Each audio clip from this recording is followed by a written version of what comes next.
Monsoon का भी कुछ लाभ नजर आ रहा है और मानसून सत्र भी प्रारंभ हो रहा है। मानसून हो या मानसून सत्र,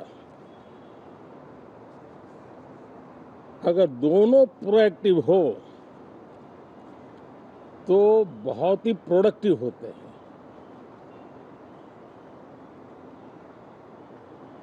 और दोनों को प्रोडक्टिव होते हैं तो देश का कल्याण होता है, जीव मात्र का कल्याण होता है। और इसलिए हम यही प्रार्थना करते हैं कि मानसून भी प्रोएक्टिव रहे, मानसून सत्र भी प्रोडक्टिव रहे। साथियों, पिछले एक महीने में देश ने अनेक सिद्धियां प्राप्त की है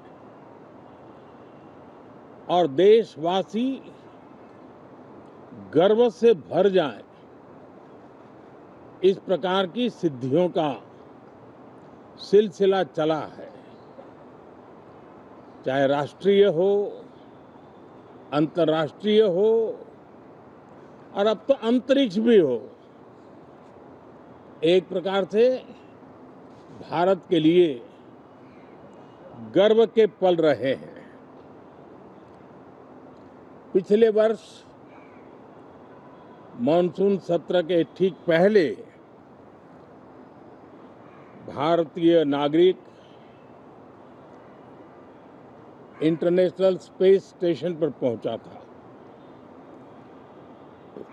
और कल ही परसों भारत का एक युवा स्टार्टअप, उसने बहुत बड़ी सिद्धि प्राप्त की है।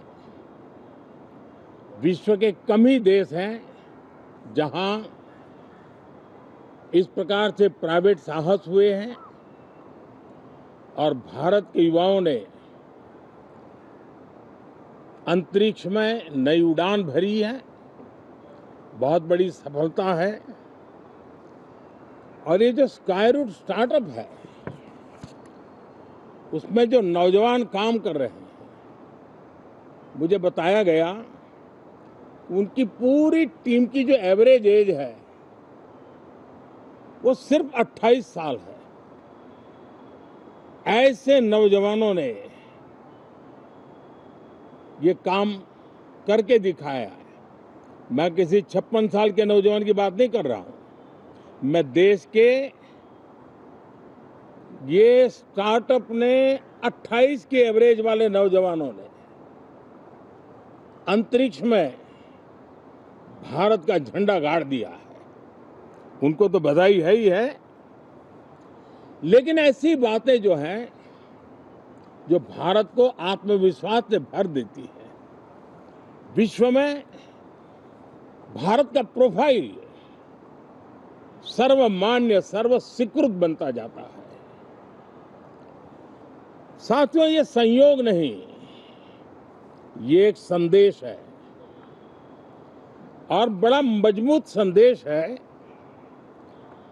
कि हमारे देश के युवाओं की क्षमता और उनकी आकांक्षा अंतरिक्ष जितनी असीम है, इससे बड़ा संदेश देश के लिए कोई और प्रेरणा नहीं दे सकता है।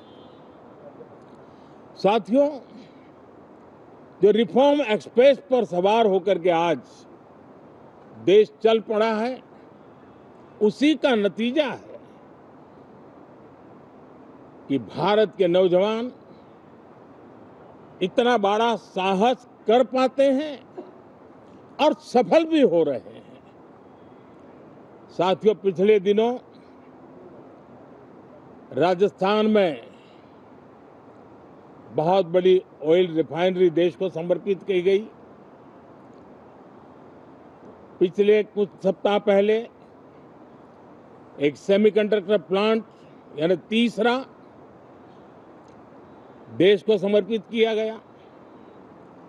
अभी कुछ दिन पहले ग्रीन हाइड्रोजन से चलने वाली ट्रेन, और विश्व में बहुत कम देश ऐसे हैं कि जिनके पास ये सुविधा है, लेकिन भारत ने जो हाइड्रोजन ट्रेन देशवासियों को समर्पित की है,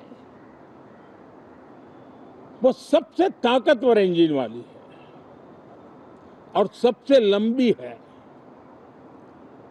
ये अपने आप में भारत के वैज्ञानिक, भारत के इंजीनियर्स, भारत के इनोवेटर्स, भारत के उद्यमी, भारत के श्रमिक, ये जो एक लक्ष्य लेकर के देश के लिए जी रहे हैं, देश के लिए काम कर रहे हैं, उसी का परिणाम है।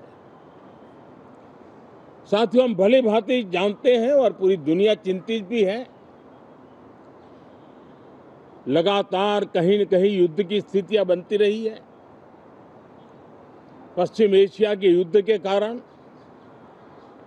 भारत जैसे देश जो एनर्जी के लिए औरों पर डिपेंडेंट है, उनके लिए ये पश्चिम एशिया का युद्ध एक बहुत ही बड़ा संकट का कारण रहा। Petrol, diesel, LPG, fertiliser, chemicals, यानी हर विषय में अनेक बाधाएं, अनेक संकट आए। उसके बावजूद भी भारत 7.7% के ग्रोथ से दुनिया की मेजर इकोनॉमी में सबसे तेज गति से आगे बढ़ने वाला देश बन के रहा। ये भारत के सामर्थ्य का परिचायक है। भारत किस प्रकार से उत्साह और उमंग के साथ नई ऊंचाइयों को पार करना चाहता है, उसकी इसमें एक झलक है। और ऐसे में जब ये मॉनसून सत्र आरंभ हो रहा है, देश ने स्पीड पकड़ ली है और संसद का स्पिरिट उस स्पीड में नई ऊर्जा भर सकता है। सकारात्मक स्पिरिट राष्ट्र के लक्ष्यों को प्राप्त करने के लिए बहुत आवश्यक होता है। हमारे सदन में बहुत अनुभवी सांसद भी है, दल उनका कोई भी हो, लेकिन उनके पास एक लंबा अनुभव है।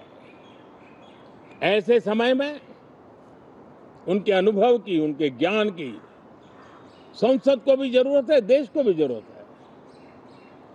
और इसके लिए संसद का चलना, सार्थक चर्चा होना, मिलजुल करके देश को आगे ले जाने के संकल्प लेना, ये मैं समझता हूं कि बहुत ही समय की मांग है।